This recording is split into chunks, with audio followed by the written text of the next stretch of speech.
Hamas refuses to resume negotiations with Israel. PM requested to mobilize maximum human resources for the 500 kilowatt Circuit 3 transmission line. Mines, unexploded ordnance, daily dangers for Afghan children.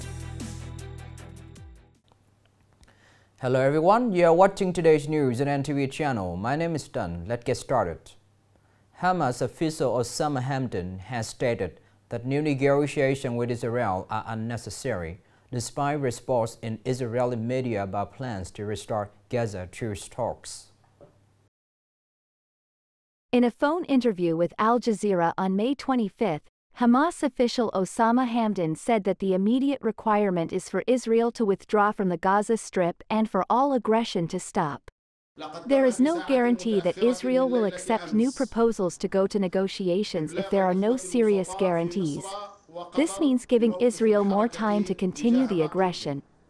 Earlier this month, Hamas approved a proposal for a ceasefire in the 7-month Gaza war put forward by mediators Qatar and Egypt.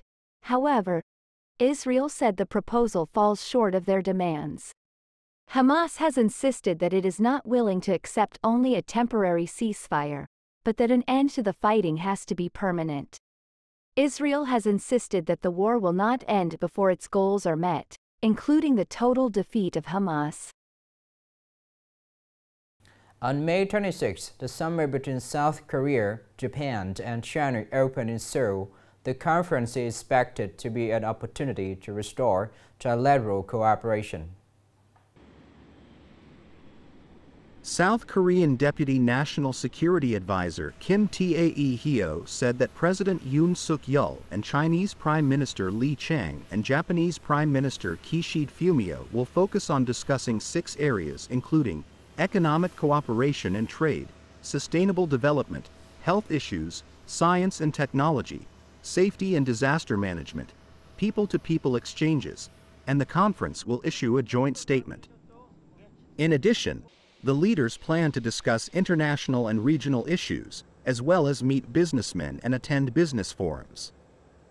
According to Mr. Kim Tae-hyo, the summit will create an opportunity to restore the momentum of practical cooperation and look forward to the future of the 3 countries. Prime Minister Phạm Minh Chính has assigned the Ministry of National Defense to direct the military industry and telecommunications group to mobilize maximum human resources and construction equipment, while urgently supporting Vietnam Electricity Group to speed up the progress of 500 kilowatt Circuit 3 transmission line from Quảng Trạch to Phố Nối. The Prime Minister requested ministries and localities to focus on many key tasks. In particular, the Prime Minister asked the Ministry of Natural Resources and Environment and Vietnam Electricity Group to urgently organize verification to complete the compensation policy framework and resettlement support for projects. Provincial party secretary and party committee secretaries at all levels continue to direct and mobilize on-site forces to support investors, construction contractor for project in the local, promptly motivate workers and laborers working at the construction site. The Prime Minister also asked the Vietnam Electricity Group and the National Power Transmission Corporation to complete the electricity connection before June 30, 2024. Coming up next are some updated news. On the occasion of Workers' Month 2024 and 95th anniversary of the establishment of the Vietnam Trade Union, July 28, 1929 to July 28, 2024, on the morning of May 26, Prime Minister Pham Minh Chinh attended of the 2024 National Labor Productivity Improvement Forum. The event was organized by the Vietnam General Confederation of Labor.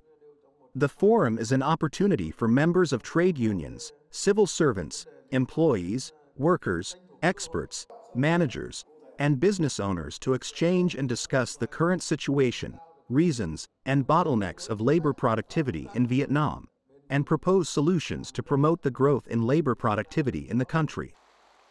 On this occasion, Prime Minister presented rewards to 95 trade union members, workers, and employees with outstanding achievements in production labor.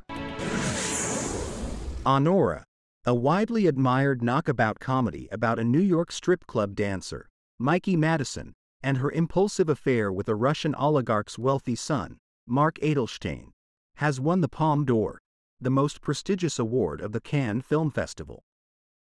Directed by Sean Baker, whose prior two features, 2017's The Florida Project and 2021's Red Rocket, also debuted at Cannes, Honora represents the first Palme victory by an American filmmaker since Terrence Malick's The Tree of Life took the prize in 2011. Meanwhile, Payal Kapadia becomes first Indian director to clinch Grand Prix award for All We Imagine as Light. On the evening of May 25th, in Gee Tu Ward, Kua Lo Town held the opening ceremony of Nguyen Hue Night Street with the aim to diversify types of tourism and services, attracting investors to invest in entertainment and shopping facilities. At Nguyen Hue Night Street, every Saturday evening, from May to August 2024, the activities will take place such as Street Music Festival with performances of modern music groups, souvenir booth introducing local specialties, thereby helping tourists experience and interact more closely with people and local cuisine, promoting the image of the land and people of Nghệ An in general and the coastal city in particular to tourists.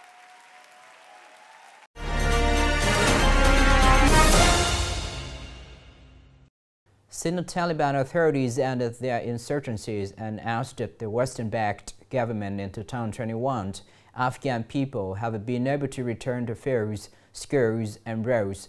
However, with this new freedom of movement comes the danger of remnants from 40 years of successive conflicts. Unexploded bombs and mines have become a daily hazard, especially for children. The black mushroom cloud had barely faded in Ghazni province before kids clustered around the edge of the crater created by the mine, one of the devices that kills a child every day in Afghanistan. In Patnay village, 13-year-old Syed showed his wounded hand and foot, still in bandages after the explosion in late April that killed his younger brother Taha, 11, as they were tending their sheep. 3-4 times I pulled it from younger brother's hands. I was shouting at him, but he kicked me and hit it on a rock. I miss my younger brother. I want our village to be cleared of mines.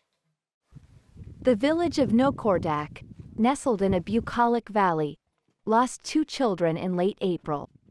Mrs. Shawu told of how her 14-year-old son Javed was killed by unexploded ordnance. We were sitting at home. The boy came back and brought some water. He parked the wheelbarrow, and with another boy he went out. He hadn't gone very far when a bomb went off. The demining force said that mines and ordnance can look like playthings to children. Children are also drawn to the beautiful and modern colors used in munitions.